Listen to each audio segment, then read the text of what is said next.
بسم اللہ الرحمن الرحیم۔ السلام علیکم ورحمۃ اللہ وبرکاتہ۔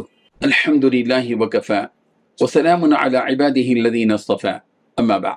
حاضرین و ناظرین، یہ درس نمبر 2114 ہے اور آج سورۃ الحشر کی 4 آیتوں کی تلاوت و تشریح کی جائے گی۔ آیت نمبر 14، 15، 16 اور 17، 14، 15، 16 اور 17۔ چلیے سب سے پہلے ہم ان 4 آیتوں کی تلاوت کرتے ہیں، لفظی ترجمے اور ترجمے کے بعد تشریح کرتے ہیں۔ اعوذ باللہ من الشیطان الرجیم، بسم اللہ الرحمن الرحیم۔ لا يقاتلونكم جميعا إلا في قرى محصنة أو من وراء جدر بأسهم بينهم شديد تحسبهم جميعا وقلوبهم شتى ذلك بأنهم قوم لا يعقلون كمثل الذين من قبلهم قريبا ذاقوا وبال أمرهم ولهم عذاب أليم كمثل الشيطان إذ قال للإنسان اكفر فلما كفر قال إني بريء منك إني أخاف الله رب العالمين فكان عاقبتهما أنهما في النار خالدين فيها وذلك جزاء الظالمين صدق الله العظيم۔ لفظی ترجمہ یوں ہے، لا یقاتلونکم، وہ نہیں لڑیں گے تم سے، جمیعاً سب مل کر بھی، الا مگر فی قرى، ایسی بستیوں میں، محصنہ جو قلعہ بند ہیں، او یا من وراء جدر، دیواروں کے پیچھے سے، بأسهم، ان کی لڑائی، بینہم، آپس میں، شدید، بہت سخت ہے، تحسبهم، آپ گمان کرتے ہیں ان کو، جمیعاً، اکٹھے، وقلوبهم، جبکہ ان کے دل، شتیٰ، جدا جدا ہیں، ذالک بأنہم، یہ اس لیے کہ بے شک وہ قوم، ایسے لوگ ہیں کہ لا یعقلون، وہ عقل نہیں رکھتے۔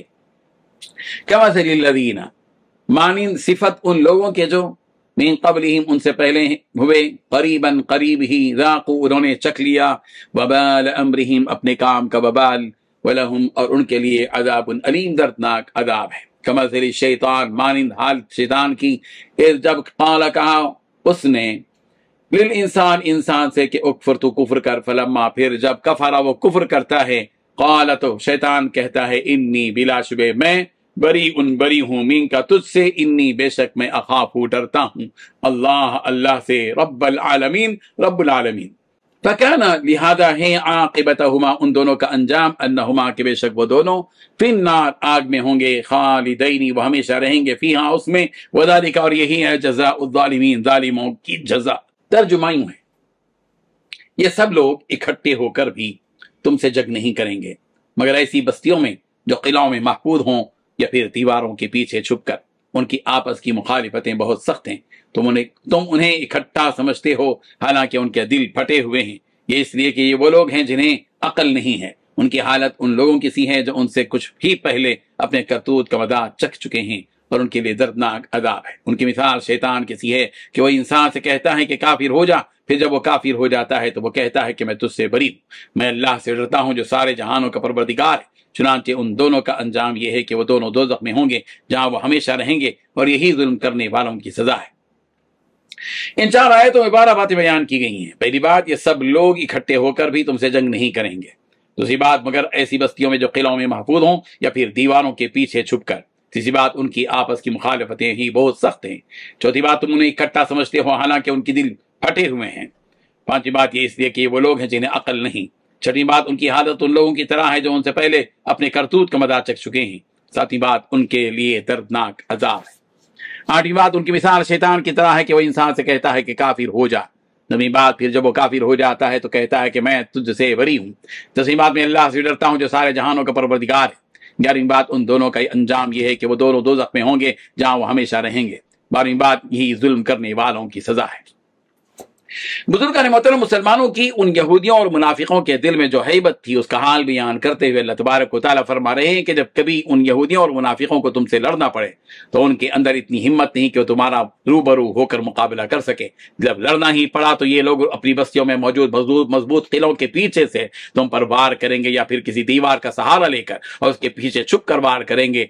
उनके आपस ही में इस कदर इख्तिलाफ है कि वो किसी एक बात पर जमा नहीं होते और उसके पीछे और कोई कुछ कहता है तो कोई कुछ और, वो किसी एक बात पर मुत्तफिक नहीं होते। तुम्हें नजर आता है कि वो सब एक ही बात पर जमे हुए हैं, हालांकि ऐसा बिल्कुल नहीं है। उनके दिल के इरादे एक दूसरे से बिल्कुल जुदा जुदा हैं कि ये यहूद उन मुनाफिकों को पसंद नहीं करते और ये मुनाफिक भी उन यहूदियों के दीन को पसंद नहीं करते। बस दिखावे के तौर पर वो एक दूसरे से हमदर्दी का मुजाहरा करते हैं। उनका मामला ऐसा इसलिए है कि ये बेसमझ लोग हैं कि उन्हें दीन हक का पता नहीं, हिदायत और गुमराही में फर्क उन्हें मालूम नहीं। अल्लाह तबारक व तआला ने दुनिया और आखिरत की कामयाबी का राज बतलाया है, वो लोग उससे नावाकिफ है, इसीलिए उनकी ऐसी हालत है। लिहाजा उन लोगों की हालत उन लोगों की जैसी है जो उनसे कुछ ही पहले अपने करतूतों का मजा चख चुके हैं। यानी जंग बद्र के मौके पर कुफ्फार कुरैश का जो हाल हुआ है उनका भी यही होने वाला है। और जिस तरह बनु कैनुका का हाल हुआ कि उन्हें मदीने से जीरा वतन होना पड़ा, ऐसा ही उनके साथ भी होगा। ये तो दुनिया की सजा है और आखिरत उनके लिए अल्लाह तबारक व तआला ने दर्दनाक अज़ाब तैयार कर रखा है, इसलिए कि ये लोग अल्लाह और उसके रसूल के नाफरमान हैं। जो भी अल्लाह और उसके रसूल का नाफरमान होता है उसका ठिकाना दोज़ख ही होता है। ज़ालिका जज़ाउ आदाइल्लाहि अन्नार लहुम फीहा दारुल खुल्द, यही आग अल्लाह के दुश्मनों की जजा है जहां वो हमेशा रहेंगे। सूरह फुस्सिलत आयत नंबर 28। उन मुनाफिकों की एक और मिसाल दी जा रही है कि उनकी मिसाल शैतान की तरह है कि वो भी बंदों को अल्लाह की नाफरमानी करने और उसके साथ कुफ्र करने पर उसका उकसाता है, और जब बंदा उसकी बातों में आकर कुफ्र कर लेता है और उसकी नाफरमानी करता है तो वह अल्लाह की सजा का मुस्तहिक हो जाता है। जब वो बंदा अल्लाह के अज़ाब का मुस्तहिक हो जाता है तो शैतान जिसने उसे कुफ्र पर आमादा किया उस वक्त कहता है कि मेरा तुमसे कोई ताल्लुक नहीं, तुमने खुद कुफ्र किया है, लिहाजा सजा भी तुम्ही ही को खुद भुगतनी पड़ेगी, मेरा इससे किसी किस्म का कोई ताल्लुक नहीं। लिहाजा ये मुनाफिकीन ऐसे ही हैं कि उन लोगों ने तुम्हें मुसलमानों के खिलाफ उकसाया और उनसे लड़ने पर आमादा किया, उस लड़ाई में शरीक होने का भी तुमसे वादा किया, लेकिन जब तुम्हारा मुसलमानों से सामना हुआ तो ये लोग तुमसे अलग हो गए और अपनी कई भी सारी बातों से मुकर गए। जिस तरह वहां नुकसान शैतान का नहीं बंदे का हुआ, इसी तरह यहाँ नुकसान मुनाफिकों का नहीं बल्कि ए यहूद तुम्हारा ही हुआ। जिस तरह वहां शैतान ने अल्लाह के खौफ का उज़्र पेश किया, इसी तरह मुनाफिक भी तुम्हारे सामने मुसलमानों की क़ुव्वत कसरत का उज़्र पेश करेंगे। अल्लाह का अज़ाब तो दोनों को होगा, मुनाफिकों को भी और यहूद को भी, शैतान को भी और उसकी बातों में आकर गुमराह होने वालों को भी। इन्हें हमेशा हमेशा के अज़ाब हमेशा हमेशा के लिए दोज़ख में डाला जाएगा। यही उन जालिमों की सजा है। अल्लाह तबारक व तआला हम सबको कुफ्र से, निफाक से, फिस्क से, फुजूर से बचाए। आमीन। व आखिरु दाअवाना अनिल हम्दुलिल्लाहि रब्बिल आलमीन।